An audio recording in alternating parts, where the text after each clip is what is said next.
I'm here with Greg Faxon today, and we're going to talk about search engine optimization and how you can use it to get clients. And Greg has been doing that very successfully and wanted to pick his brain and for the benefit of all of us.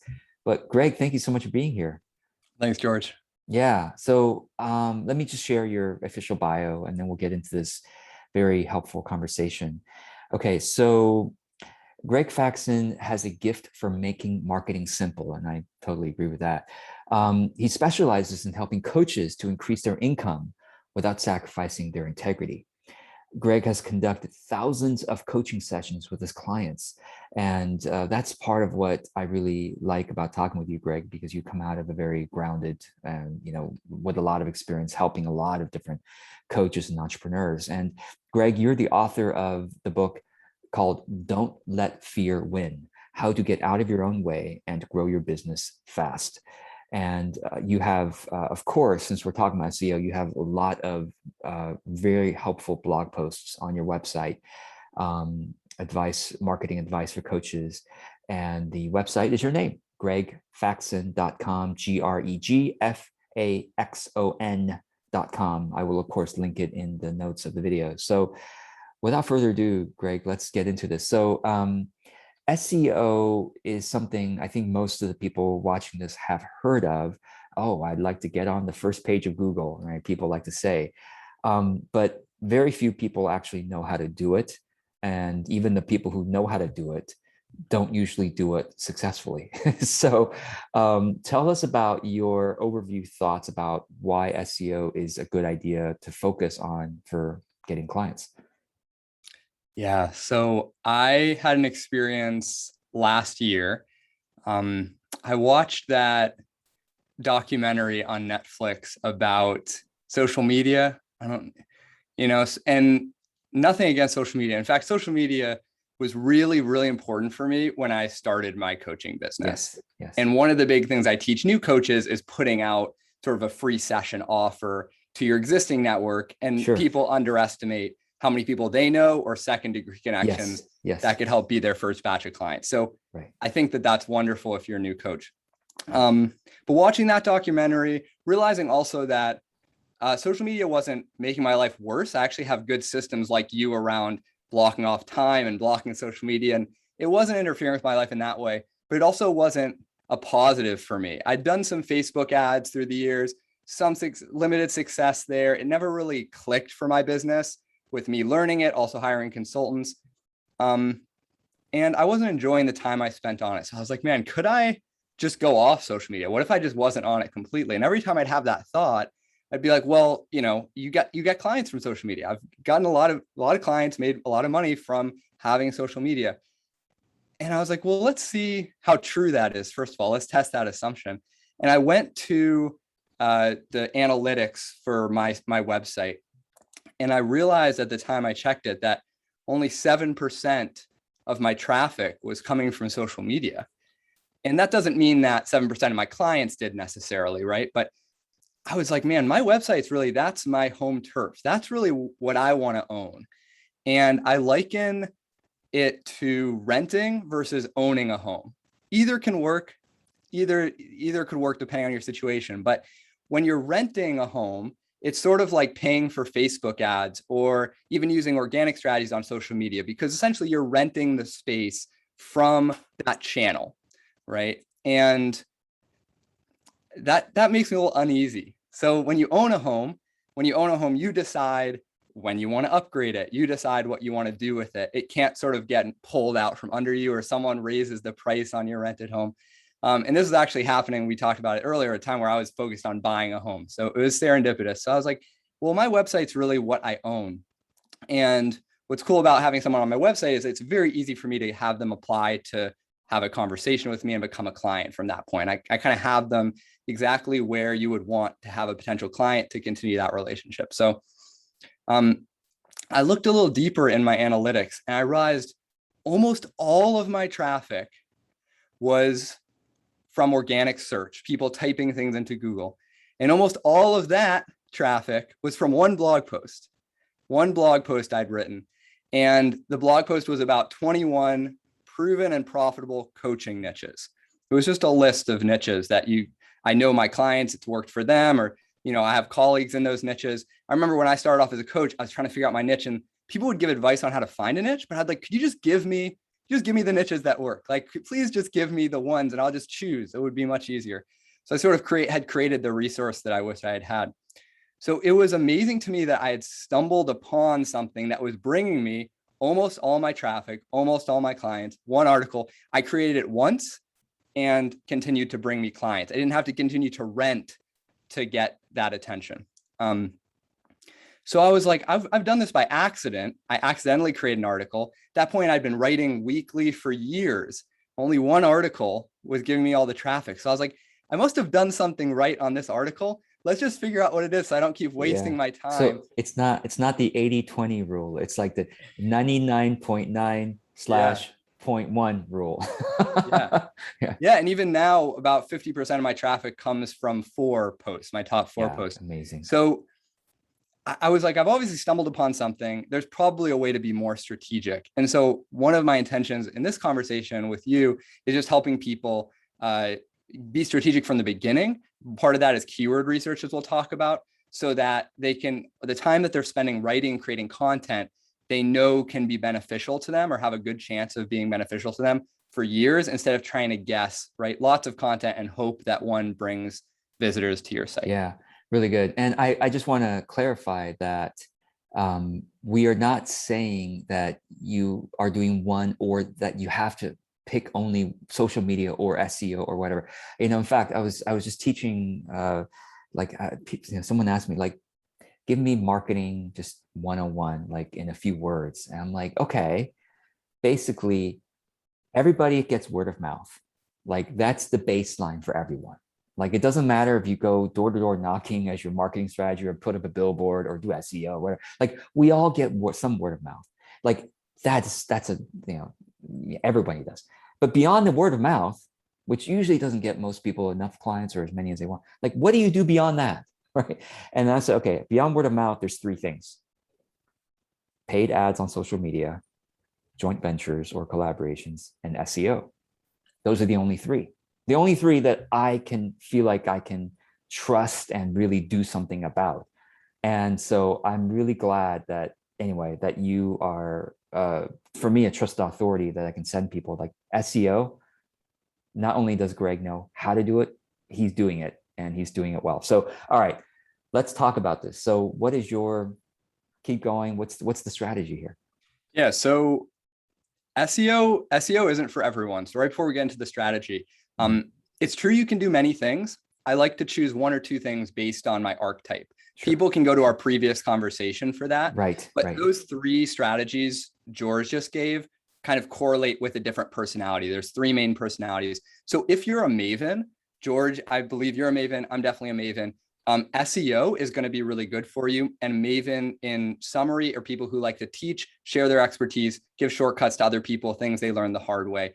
And for a maven, they don't mind spending hours and hours creating the most in-depth guide on something alone on their computer. For a connector, they'd rather kill themselves than do that. So if you like being out there connecting with people, go do joint ventures, go to networking events, stuff like that, build your own group. Right. And salespeople is another type. But for mavens, people who like to teach, SEO is like a dream, because it's like, wait, there's people typing in the things that I solve, and they could just find me, and then they could just become a client. And at that point, when someone searched for you, it's permission-based marketing. They've searched for you. They found your content. It helped them. You're now seen as an authority or expert or trusted advisor for them. And it's a natural next step for them to reach out so you can help implement. So I really like how that strategy works for a specific type of person. So would you like me to get into more of the strategic side, how this Absolutely. actually Yeah, let's give people a sense of what the overall journey is. Like, okay, now you have given me a very good reason to want to focus on SEO. So if I were to do it, what does that mean? Yeah. Cool. So I'm going to lay out, this is my 6-step process for this. Great. Yeah. Going from nothing to creating a blog post that consistently gets me clients because they're searching for that topic. Right. And this will be specific to blog posts. It's kind of important. SEO encompasses actually a few things, how fast your site is, things like that. We're just talking about the kind of the most impactful one for folks listening to this will just be creating written blog posts on the right topic. Yeah, okay. I totally agree, because SEO, some people say, oh, it's all about getting inbound links, getting link building and getting people to link to your thing. Oh, it's about getting into directories or whatever. It's like, at the end of the day, for people to actually want to come to your website and stay there and continue referring your website to people, there's something useful there. There's something entertaining or useful there. And so I think it's brilliant that you said, okay, let's just focus. If you can write a really good blog post or 2 or 5, people are going to want to link to it, which builds your SEO, which also, if you want to, build your social media too, because people want to keep sharing it on social media too. Yeah. So there's a lot to dive into with SEO. We're just going to focus on the 2 biggest factors when you start, which is create compelling content and then make sure you're doing it on the right keywords. Just those 2 pieces. If you haven't been creating content at all, stop this video and just get in the habit of creating weekly content, because otherwise you're going to be too overwhelmed. You won't even, it'll be too much. If you have some sort of cadence, whether that's a monthly piece of content, but you have a rhythm, you have that discipline built, you're ready for this. So step 1 in this accept system is do keyword research. Okay. Keyword research is trying to figure out what your potential clients are searching for before you go and write the article. Many people want to share something, and then they'll try to then do the keyword research, which is one way to do it. But I'd recommend that you have SEO blog posts on one side and another category of ideas you just want to share. You can share those in interviews. You can share those in your nurturing emails to your existing list. That's fine, but they're probably not going to be your SEO posts. And you can share them on social media too, if you want to. You can share it on social media. Lots of places to share it. For the purposes of SEO blog posts, we want to start with what are people searching for, because that's the whole table stakes here. So there's a few ways to do keyword research. I like a tool called Ubersuggest from Neil Patel. It's free for a certain number of uses a day.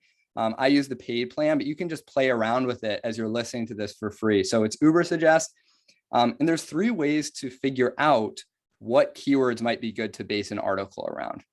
So you could type in your site. This is if you've already been doing SEO. You could type in your site and you could see, what am I ranking for, but maybe not on the first page, right? And you could try to beef up those articles. Another way, let's say you haven't done any SEO articles, you could look at competitors' sites. So maybe if I was just getting started, I could go to George's site and be like, is George getting any traffic? We have some similar clients that we work with.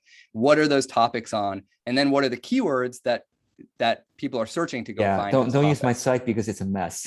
you're going to get misled down the wrong rabbit holes. And that's actually a good point with competitors. Some competitors you'll type in, and SEO isn't one of their strategies. Right. It might be a very large business, but you'll be like, wait, this doesn't really make sense. Yeah. The most common term is just their name, and then there's the program, the name of their program, right? So you'll see pretty quickly, like, they're not ranking for like informative blog posts on a certain topic. Yeah. And then the third way to do keyword research is just hunting, which is just sort of guessing. You're like, I think my ideal clients ask about this a lot. Let me type in some phrases that they might be typing in and see if there's any people searching for that. So within each of these steps, I'm going to want your guidance here, George, a little bit, because there's really deep that we can go. I guess the last thing I want to say within this step of doing the keyword research is you're looking for keywords that have a high volume and a low difficulty. So you'll see in tools like Ubersuggest, they'll say, for example, if you type in coaching niches, you'll see that it has a volume of a certain amount, and it has a difficulty score of a certain amount.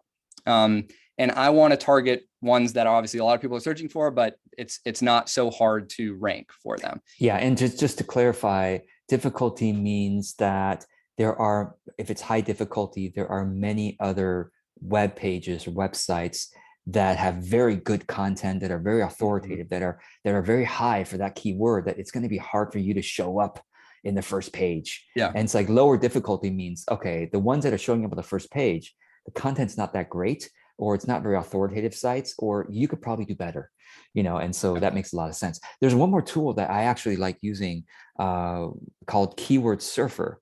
It's a Chrome extension and it's free. And it yeah, I like how quick and dirty it is. I mean, it's like, it kind of gives me just the data that I need to kind of move on. So, but yeah, Ubersuggest also very well regarded. Nice. Love that. Yeah. And so to give people sort of a cheat sheet, I would look for keywords with a difficulty at 1,000 or less, or excuse me, a volume, a search volume of 1,000 or less, and a difficulty of under 40. Okay. Now, why would it be? Would it be 1,000 or more? So it's actually 1,000 or less when you start. And here's why. Okay. Technically, the difficulty score should just account for the difficulty, but you'll find that in general, if the term has a volume of like 100,000, right, like someone just searches cats, you know what I mean? Like regardless of the difficulty score, you're not going to rank for that when you're starting off. Plus the searcher intent when they search cats. Are we looking for cat videos? Are we looking for That's a good point. Cat training? Or what do we look? Cat food? And so yeah, it's like something's like tons of people are searching for. You're probably going to get a lot of random and wrong traffic to your site, which has other problems. Yeah, so about 1,000 or less in difficulty, and definitely less than, or in volume, and definitely less than 40 in difficulty. And nice. Given if you had two keyword phrases, one was 1,000 difficulty, 1,000 volume, 30 difficulty. The other was 500 volume, 30 difficulty. So same difficulty, obviously go for the higher volume keyword if it's more relevant. Yeah, as long as we kind of stay below that 1,000 threshold is a good rule of thumb in the beginning. Yeah, that's really good. So that's number one. You want to do keyword research, come up with like 10 potential keywords, and it usually won't be one word, it'll be a phrase. Okay. And at that point, you have this bank and you can sort of compare them. So how do we prioritize what we write about? So step two is choosing your topic. And I'll give a very quick summary on this so we don't get bogged down. You want to look at how relevant the keyword is to what you offer. So I usually score things a 1, 2, or 3. A 3 in relevance would be my ideal clients and only my ideal clients are searching for this, and it's on what I offer. Okay. A 2 would be my ideal clients and only my ideal clients are searching for this, but it may or may not be on what I offer. So for example, life coach certification would be an example of 2 for me because I offer marketing coaching, right? And then a 1 would be my ideal clients are searching for this, but other people might be searching for it too. Okay. So we're going for 3s ideally. Then you're looking at like volume versus the competition, volume versus difficulty. We discussed that. So looking for a good ratio there. And then the third way to choose a topic is just how much desire do you have to write about that? It's going to take some time. It's going to be a lot of work to write this post. So just make sure you're excited about that topic at this moment so that you can commit to it and write a good piece. Sweet. Yeah. And by the way, if you haven't already turned these 6 steps into a blog post, maybe you already have. Yeah. But it'd be a great one, and obviously if there is, I'm going to link to your site below and people can go to your blog and see very useful info. But yeah, that's a request for you. Yeah, we could even, let's see, I can give this to people visually. Maybe we can share this after, but sure. So this is it visually. Oh, so we've just talked about number 2. Number 3 is to create an outline. So at this point, you've done your keyword research, chosen a topic that's promising. So I just want you to create an outline. So do a little brainstorm, do some research on other posts that are already ranking. So go and type that into Google and see what are the posts right now that are ranking on the first page of Google. You might get some ideas of things to include in your post. You might get some things, hey, this person, there's no graphics in this second result. It would really be better if it were more visually appealing. So make a note, mine's going to have graphics. I'm sort of a competitive person, George. So I like this strategy of SEO blog posting because I like being like, all right, I'm going to go after this and I want to be number 1. Like I want to create a better post than everything else. And you know what? You could also say that it's just making information better for everybody, because that's what competition, when it's done well, it helps humanity, right? It's like, this is what I put out there. Oh, you could do something better. Great. Okay. Oh, I saw that you do something better. That inspires me to say, well, how can I do even better than that? And then everybody wins, because with SEO, everyone can find the blog posts. Yeah, very true. Very true. This final part of creating the outline, this has been helpful for some folks. I think it was a Harvard professor came up with this format way, and it's sort of a philosophy of learning that there's 4 main things that people need in order to really get a concept. So it's what, why, how, what if. So I would, in your outline, start with why is this subject important? What happens if you do it right? What happens if you do it wrong? What would be, what is this topic really about? If it was about coaching niches, what is a coaching niche? What does it consist of? The next is how. So like, how do you figure out your niche? This would be more of the how-to, giving steps. And then the what if is the last part of the format system, which would be like, you know, if you're going to do this, here's some things to watch out for, or here's my call to action. So like, watch out for in a coaching niche, getting stuck for months and you never actually work with clients because you won't get that real data coming in. Or my call to action is, I have this free, you know, niche quiz. Go take that now. It'll make it easier to implement what you learned. Quick question. How do you keep yourself from, well, okay, maybe you'll talk about this in the next step, but the length of the post is a tricky part because, you know, this, of course, knowledge, I always think knowledge is like an accordion. You could write an entire book on something or entire library of books, or you could say something in one paragraph, right? Both are true with a capital T, maybe the truth of the topic, but of course, how much how do you decide, Greg, how much detail to get into, especially with regards to the how-to section? Yeah, that's a great question. And in SEO, in general, we want to create like a pillar post, an epic post answering the searcher's intent for that topic. Sometimes you can do that pretty quickly. I have a post that ranks well about it for coaching mission statement as the keyword. And it tells people how to build a mission statement for their coaching business. It's pretty short because there's not that much to get into. I just have to say, here's what a mission statement is, here's some good examples, and then I give them a worksheet. But most SEO blog posts are going to be about 2,000 words or more. So there's going to be detailed, and Google will actually like it better if instead of 3 or 4 posts on a topic, right, you just have the ultimate post, put it all together on that topic. They Example want big, is meaty posts. Wikipedia. This is why Wikipedia articles constantly show up at the top of Google for various things. Look at how detailed it is. Now, you've given us 2,000 as a low, as a minimum, you know, ish. Do you have for yourself? Do you have a maximum number of words? Like, you don't want to write a book, right? Publish a 30,000 word blog post. Do you have a? Yeah, I don't have a maximum. Okay. Okay. And it's sort of like teachers used to say in school, and you asked how long it should be, they'd be like, long enough, you know, long enough to get the point across, right? So 2,000 is a good gauge as sort of a double check for yourself. But the real important part is, have I answered the searcher's intent when they typed in these words? Right. Have I fully covered the things they would want to know about this topic? Yeah, I guess I'll give one guiding question is, at what point might I wear out the reader such that they say, oh my God, this is too much. I'll bookmark it. I'll come back to it in the future. And that could be a danger too, right? Because they don't get very far into the blog post. Sure. It could be. People will skim too. And it's sort of like what folks say about sales pages. Like, sales pages can be really long if you're a really good copywriter, you know? So I could have a post that's very short, but I leave in the first couple sentences. So, so we've talked about the first 3 steps: the keyword research, choosing a topic, creating an outline. So now we have to actually write the post.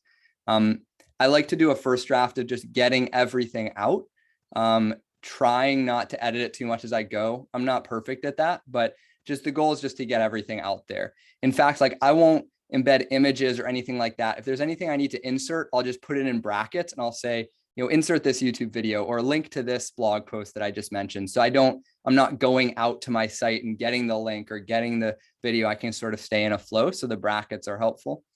Then I do a second draft where I'm focused more on things like putting in images, the headlines, the title. Is the title compelling? There's a great cool tool called CoSchedule that'll sort of give your headline a score.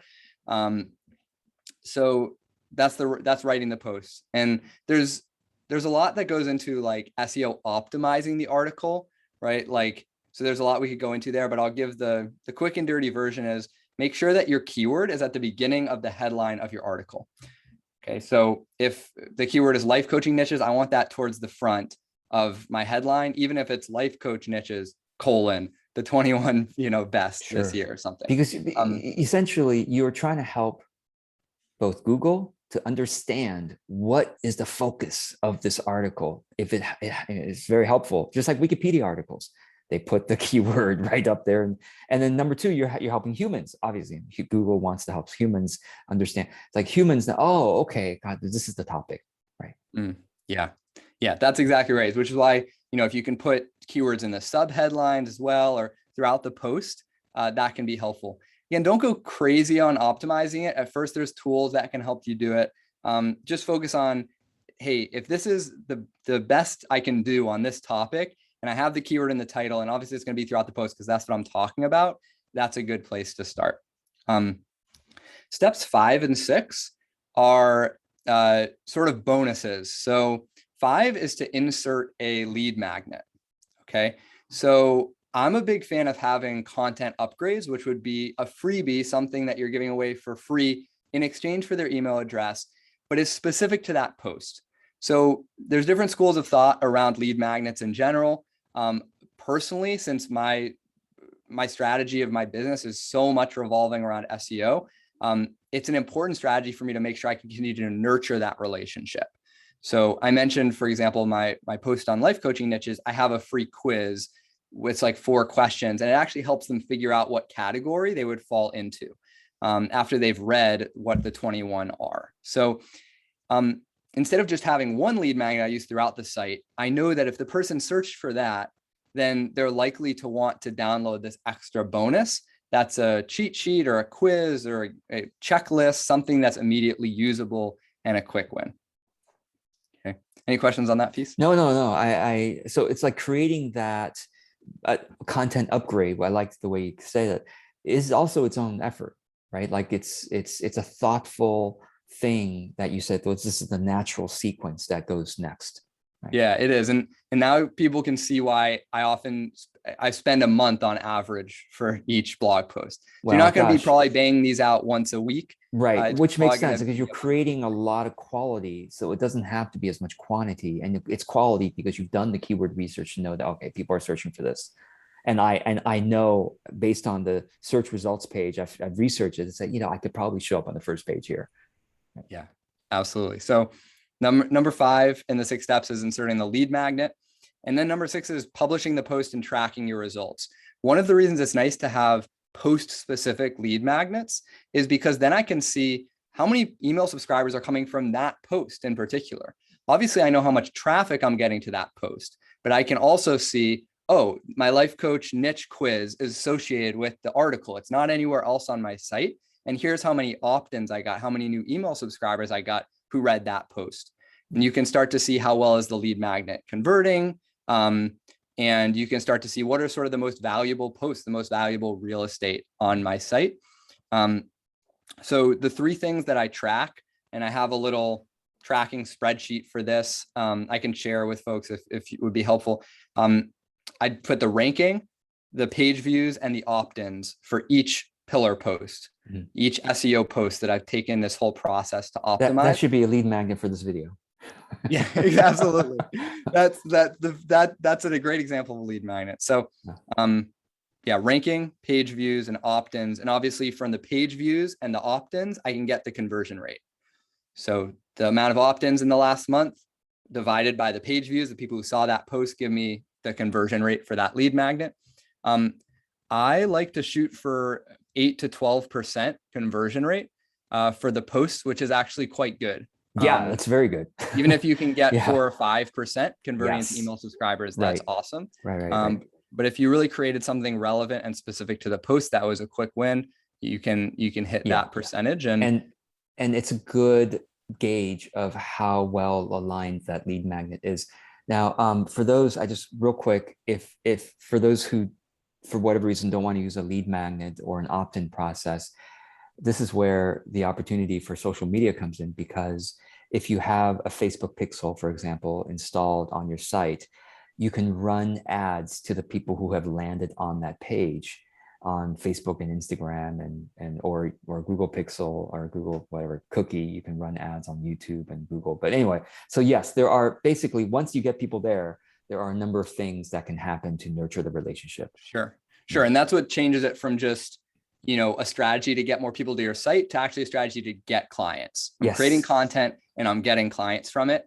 A lead magnet is one example to bridge that gap between someone who saw your article and a client. The other thing you could do is you could just, in every post, you could make an offer to hop on a free call. You could be like, if you want help implementing this, figuring out what your niche is, schedule a call with me. It's gonna be 60 minutes. Here's what we're gonna do. At the end, if I think you'd be a good fit, I'll tell you about my coaching. If not, I'll share a different resource. So you could go really direct. For me, an email list is such a big part of my business. I'd rather have that contact and then be able to invite them later to a call than just go for the call, and either they get on a call or they might never come back to the site. Right.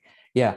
Well, and if anybody watching this wants to see examples of various types of next steps on blog posts, guess where you can go? gregfaxon.com, right? I mean, Greg, you're teaching this, you're living it. So people can just go to your site, go to your blog posts, look at each blog post, study it, and go, oh, wow, that makes sense as the next step, right? Yeah. Yeah, definitely. Cool. Yeah. On my homepage, I have sort of my 3 most popular.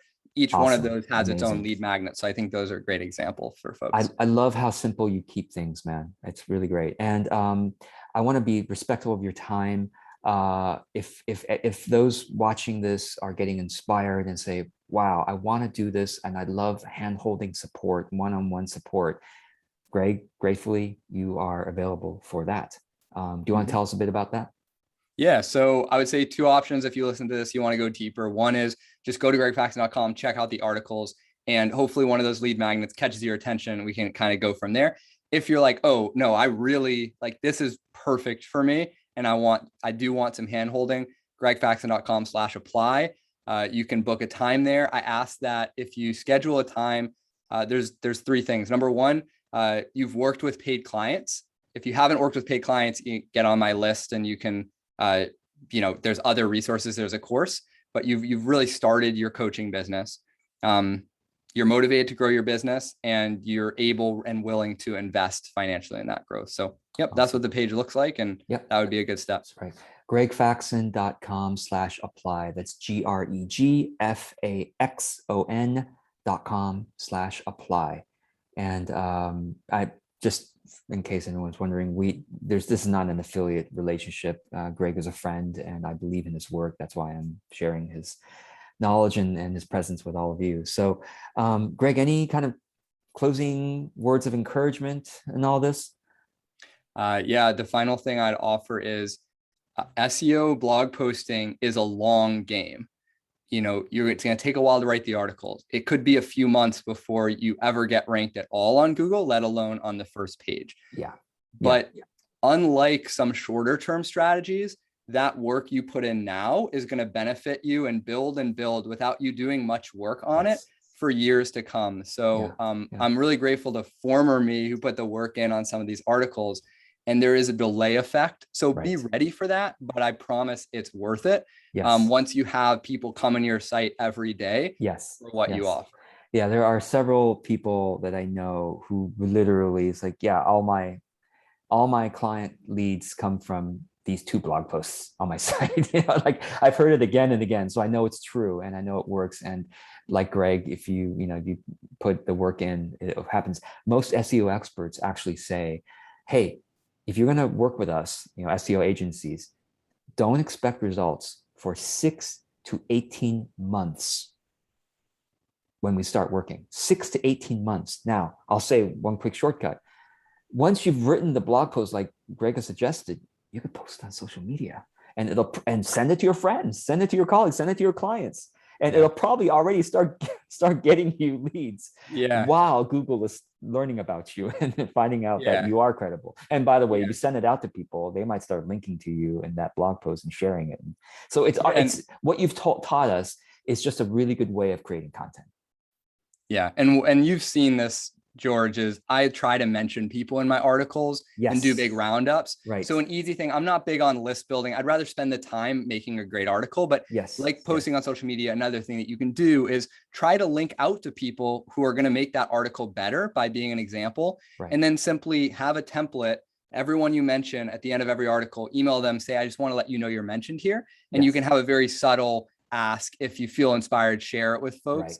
And that's really all you need. I'd rather spend most of the time on the post, but yeah, that's an obvious opportunity. Totally. Yeah. And, Greg has gratefully mentioned me several times in the book, and so of course I'm happy to share this. You don't even have to ask. It's like, yo, hey, I'm mentioned in this, it's like a point of pride. Thank you so much, Greg, for doing this. And I hope folks will go check out the links in the notes of the video, and we'll take it from there. So thanks, George. Thanks.